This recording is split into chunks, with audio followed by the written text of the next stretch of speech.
Donald Trump and Bitcoin. A fascinating topic we're going to get into today with Professor Andreas Park. He's professor of finance at the University of Toronto. So, welcome to Energy Media, Andreas. Yeah, thanks for having me, Marco. You know what? As I was mentioning to you, we come at Bitcoin from the energy side of things and data centers and so on, not so much from the finance side. So maybe this is a good time. Could you give us just a brief overview of Bitcoin and cryptocurrency, please? Yeah, sure. I mean, this is already not a particularly easy task, but let's go maybe with some history, right? So historically, um, Bitcoin came about sometime in 2007, 2008. It was, you know, uh, developed, or if you want, invented by a elusive character called Satoshi Nakamoto. And what it tried to do is it tried to solve the problem of being able to transfer value over the internet without a trusted third party. So in a way, I mean, it was described as peer-to-peer money, but really what it accomplished is a method that allows us to transfer value.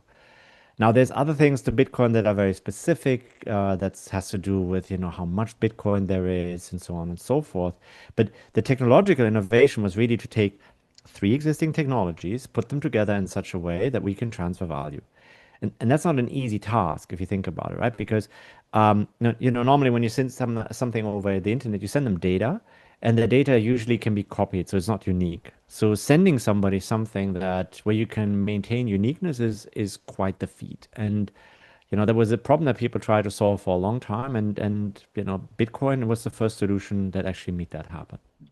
Is cryptocurrency in general and Bitcoin specifically an alternate form of currency? Is it legitimate, or as some of the folks I talk to, who I trust, they say it's basically just a big Ponzi scheme? This is a very difficult question. You have to be very differentiated on this. So let's talk about Bitcoin and money for a moment. So the definition of something to be money is it has three properties. It's a store of value, it's a unit of account, and it is a medium of exchange. And so in many ways, the way we understand it is that you can actually purchase items with this particular item that you use and that you can that is generally accepted, and that's clearly not the case for Bitcoin. You can buy some things with Bitcoin, but it's really not something that you would think about as a unit of account. Store of value is also tricky because it is a very volatile asset, so it's really not a good store of value, right? And the third one, medium of exchange, well, that comes also with, do people actually use it to make any payments? So the answer to that is also more or less no. Um, but just, taking a step back, it's actually very important to recognize that, I mean, first of all, money is incredibly important for human development, right? So if you go back to the early times of times without money, right? So where you basically could do anything only with barter, that society is not, you wouldn't have economic growth there, for instance, very easily because you can't actually save anything. Like if you're a farmer and you have your grains and you put your grains into the ground, you have to wait for a long time for them to be able to harvest, and only then will you have your income. And in the meantime, you have to purchase other items that makes it very hard to do. Without money, we wouldn't have specialization in society of where somebody can become, I don't know, a blacksmith or, specialize in a particular task because only money allows you to make savings and to also have a way how you can directly exchange items over time, where you can use everything as a unit of account. Okay, cryptocurrency or Bitcoin is essentially a way of transferring value. Blockchain is a big part of that, and I run into the oil and gas industry all the time because they want to keep track of transactions. So we're not entirely unfamiliar with that. But now we're going to talk about Donald Trump because Donald Trump apparently in 2019 was actually a skeptic. And then he turned around, flip-flopped, and became a huge supporter. And now that he's president, he's undertaken a number of issues or a number of actions to basically support not only the accumulation of wealth by Bitcoin owners, but also his own. Maybe give us an overview of Trump and Bitcoin. Yeah, now this gets a little, now I need to make a little differentiation because that's actually quite critical. So Bitcoin is the token. There's also the Bitcoin network, and that is the technology that allows you to transfer value, track value, and so on and so forth. The latter is really very critical and a very interesting invention. And with that, I want to take one step further and take it to Ethereum, which is actually a Canadian invention, was developed in Toronto Waterloo. And that is essentially, you can think about that as a very generalized value management infrastructure. So it's like a financial infrastructure where we can exchange arbitrary value, we can create programmable money and the like. And that is actually an incredibly powerful invention. It can basically do anything, and many people in the financial sector have recognized that it can do anything that we can do with the current financial sector, but without intermediary, without the necessity of intermediaries. So that's kind of very important because most of the policy push that you see in the US, like with the Genius Act, for instance, the one that was on the news and passed last week, that is actually not about Bitcoin, but it is about the technology, blockchain, and how it can be used. In particular, it was a law passed in that allowed now, gave a pathway to legally issue money equivalents on blockchain. In particular, this would be Ethereum, Avalanche, and all of these other blockchains. So these are like second generation blockchains, but not Bitcoin. So that's important to understand. And before we go into Trump specific shenanigans in the blockchain space, let me also maybe give you a little bit in the audience, maybe a little bit of the background, because I think actually the blockchain world has actually played a major role in getting Donald Trump elected. And this is as much, and without pointing fingers, and a lot of people are hate the blockchain space for that particular reason.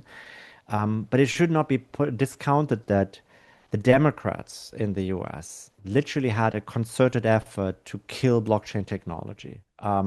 And the approach that was taken was it was blowing my mind. I mean, I'm a professor, so I tend to be a little more left-leaning, and I could not believe the shenanigans actually that the Biden administration was going through.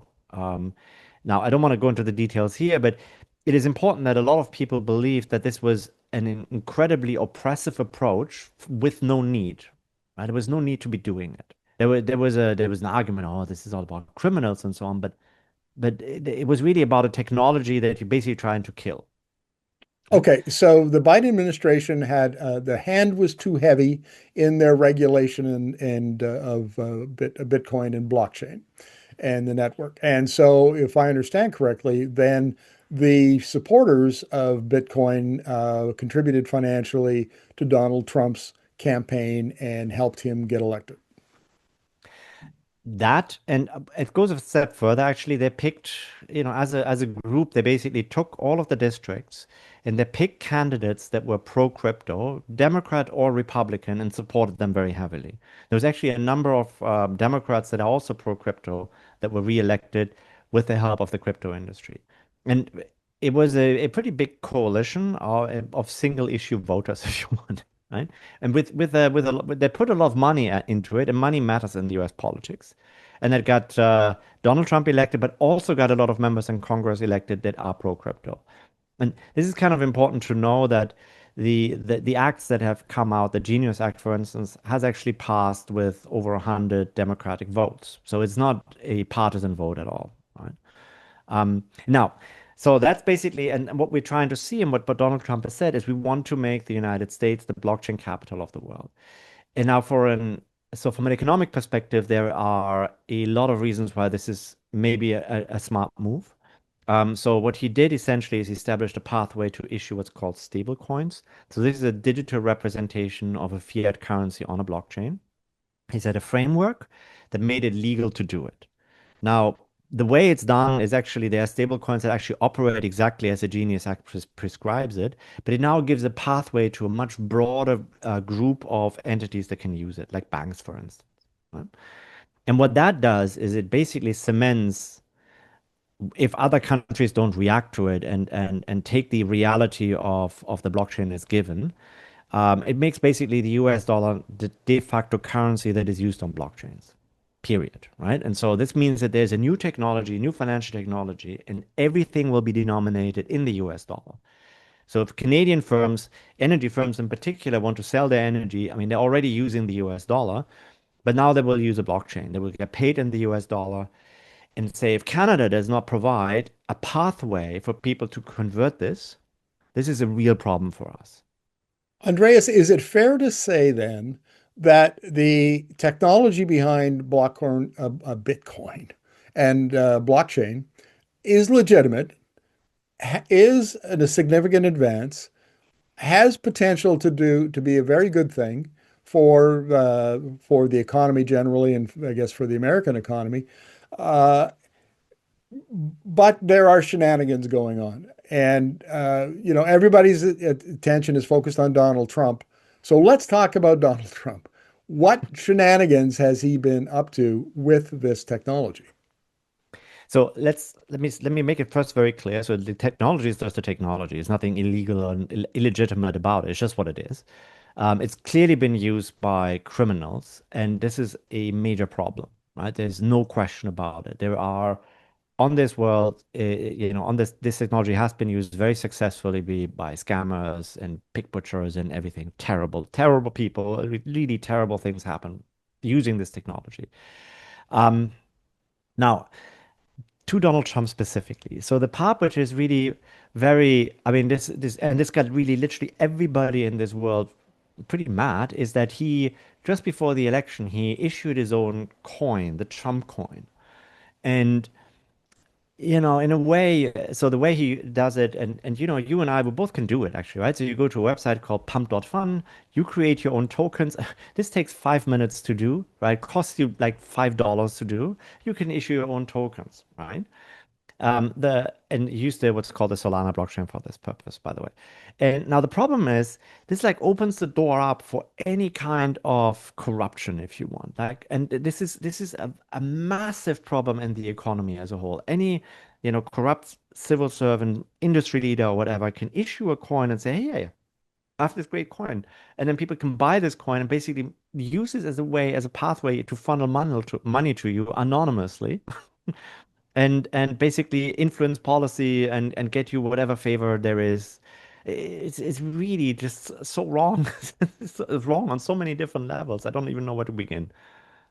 Okay, so just to make sure that I've got this clear, Donald Trump or anybody goes, creates the coin, the token, then can accept payment for people can buy that token. That's a separate transaction and can't be connected to any favors that he might grant as a result of receiving that value. Is that what's going on? Well, I, that's a different question. If that's what's going on, I don't know, right? I don't want to go and allege that that is already happening, but it is a possibility that it happens, right? Because the payments can flow. I mean, everything on the blockchain is traceable, but if you really try very hard, it becomes not traceable. And let's just say there's huge potential for doing some really bad things. Yes. Okay. So given I think, I mean, I get a lot of newsletters and Substacks and so on, and there's a lot of, I mean, people aren't pulling any punches. They're just saying, look, what the corruption that's going on in the White House is epic levels. It is, things are being sold and things are being done in return for jets and what have you. So I think that there's credible allegations have been made of corruption in the White House. Then the president comes along, creates a token that is linked to corruption, and this looks like one of those 2 + 2 = 4 kind of situation. Yeah, I think so. And I think this is something that needs to be addressed. That really has to be addressed. Who has to address it? That's a good question, actually, right? So, I think you need to think of a way. I mean, so essentially, again, right? Anybody can create a token, but if a person of interest, or a politically exposed person like Donald Trump, creates a token, there should be some restrictions from within the government to prevent something like this to happen, right? So, there's already a number of tools available that we normally have of, when somebody is a big asset owner like we have with Mark Carney, but also with Donald Trump, is to put the assets into a blind trust so that you don't really know what happens anymore. And so there's restrictions on politically opposed people to engage in financial transactions, right? So just actually to prevent this, even to prevent the appearance of it. And in some sense, we just have to apply the rules that we already have, right, to this.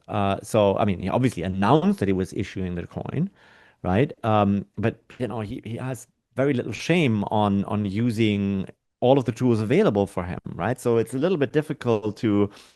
Yet there is rules, right? There's I forgot what this particular act is called in the US of anything accepting gifts and so on over a certain amount because of corruption. So, but if he obviously doesn't play the game anyway, right? So he doesn't play ball with this. So Yeah, it's tricky to. you need to have some shame. You need to be able to feel shame for some of these rules to work. Let's talk about price pumping and Donald Trump's social media posts. It appears that he pumps up the value of his coin and then sells it and makes money off it. But can we can we say that with certainty, or is that just kind of we suspect what's going on behind the scenes? Another good question, right? So let's first take a step back and talk for one moment about these tokens that I created. These are so-called meme coins, right? Meme coin essentially means it's backed by absolutely nothing. It stands for absolutely nothing. It is basically just vaporware. And the only reason to buy this is because you're looking for somebody in the future, if you want the way we like to call it in economics, a greater fool, to be willing to pay you more money for this thing that has no value. And just be very clear about it. It's false to say that every single crypto asset there's no single crypto asset has value, right? Right? Because there are assets like the Ethereum token that you need in order to use the network. So there is value to it. And as long as people value using the network and they need to pay for this, there's value for it. Just like when you go to a country fair, you buy tokens at the entrance to go for the rides. That's the same principle. These tokens have value if you want to use the rides, right? But most of these meme coins, all of these meme coins by definition, have no underlying anything, right? So it's just all based on vibes. So I buy this token because, oh, maybe in the future there will be somebody else who pays more for it. So No, is Trump using social media to pump up the value of the meme coins and cash out? Is that, or we it's a suspect that possibility, he's yes. doing it? So because the coins can be created, then they're given to anonymous or pseudonymous addresses. It is not clear which ones of these he does and does not control. And it is entirely possible that as the price goes up, he sells some of these tokens and cashes in, right? Actually takes people's real money for this vaporware. It's entirely possible, yes. Well, and we've seen, I think it was Forbes actually did a story on this that a year ago, Trump was down to, $400 million on his balance sheet. He was short on cash, the way Forbes puts it. And then he had $500 million in legal judgments against him. And presto facto, a year later, he's got 900 million of liquid assets. I don't know where you get $500 million more that quickly. It was not like he sold his university or sold a casino, had any of those assets to sell. So the fact that his wealth went up, his liquid wealth went up at the same time that these activities may have allegedly been going on in the background, again, the link is, it's hard to not make it. Yeah, but just you know, one step back, right? You and I, so I can create a token, okay? And I can create, let's say, a million of these tokens or a billion of these tokens. And then I create artificially a price, which is like $10 for the token, right? So then my token, so I know I trade one with, we can agree to make a trade. We have established a market price of $10 for the token. So now do I have $10 billion worth of tokens? No, I don't, right? So but on paper, I would potentially have it. So, the accounting here is, just going by market price and multiplying with the number of assets available, the liquidity, as in the ability to actually convert these into cash, is simply not there. So one has to be a little cautious with this. I'm, But, I'm I get what you're saying. Well, I was just quoting Forbes. So it sounds like Forbes ought to pull its socks up. One last thing, Andreas, let's finish up the interview this way. And that is, what in the heck is a strategic Bitcoin reserve? And I understand that you're not very fond of it. No, I'm glad that you mentioned it. I would have wanted to mention it myself. So, look, Historically, our money was backed by rocks, such as silver and gold, right? So that's basically, this is called hard money, right? There's a hard cap on how much money you can have. Now, from an economic perspective, that is not very smart. Right? Why is this not very smart to do back a currency up by gold? Well, if suppose somebody has a new business idea and creates a new market, then people want to buy this particular item and they need the money to do this. But the amount of money with gold is fixed. So the only way how this can happen, right, how you can actually make this market move is if there is deflation. So that is actually the value of gold becomes higher and therefore the amount of money, the value of money goes higher, and that means that the value of goods relatively goes down. Deflation is incredibly toxic for an economy because if you expect prices to fall in the future, then you will not spend today because, tomorrow it's cheaper. So for that reason, hard money, money backed by fiat currency is very bad money. It actually constrains us. Okay, so now I'm just bringing this up to understand why but we have had gold reserves for this particular reason to back up our money. And now somebody came up with the idea, oh, isn't it a great idea to back everything up with Bitcoin? Well, first of all, the gold reserves serve no purpose anymore anyway, right? I don't really know why we have them. And the Bitcoin reserve doesn't serve any purpose either, right? There's no economic reason for why that would be a good idea. The only reason why that's useful is so that all of these little grifters that all should put their money into Bitcoin can now cash out at the expense of the government. And in fact, actually, it is counterproductive to the value of Bitcoin because all of a sudden, if there's a strategic Bitcoin reserve, I mean, you could just spin the story further. But if there's a strategic Bitcoin reserve, means that the U.S. government has put money into buying Bitcoin. Okay, so now the U.S. government has an interest to make sure that the Bitcoin network continues to exist and the value it doesn't drop. So how do you do this? Well, it means you actually have to potentially actively interfere in the markets. You have to actively interfere in the running of the Bitcoin network. That destroys the whole idea of decentralization. But lastly, now this becomes an attack vector for enemies of the state, right? Because if you could somehow disrupt the Bitcoin network as North Korea or as Iran, then this is incredibly lucrative because you can really damage the United States that way. And that's just like what we put this in, we expose ourselves to a risk for no benefit. Just make it make sense. Literally, no Well, argument in favor. it sounds like enriching the insiders and pumping up the prices and cashing out is pretty much all it was. That it to a poorly informed outsider, that's what it looks like. Yeah, I mean, it's a bit of a cynical view because a lot of people are in favor of it because they say, "Oh, well, but we can all benefit from the Bitcoin price appreciation, yada yada yada." It's not everybody is that nefarious, but it's just it's just not a sound idea. It's okay. Let's just call it what it is. A really stupid idea. Okay. Goodness gracious. It's not a very often I get a professor to come on and say that was a really stupid idea.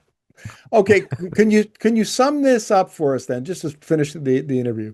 You know, what is Trump's role in it? Is he legitimizing a Bitcoin and cryptocurrency? Is he profiting off it? Like, is this a grift?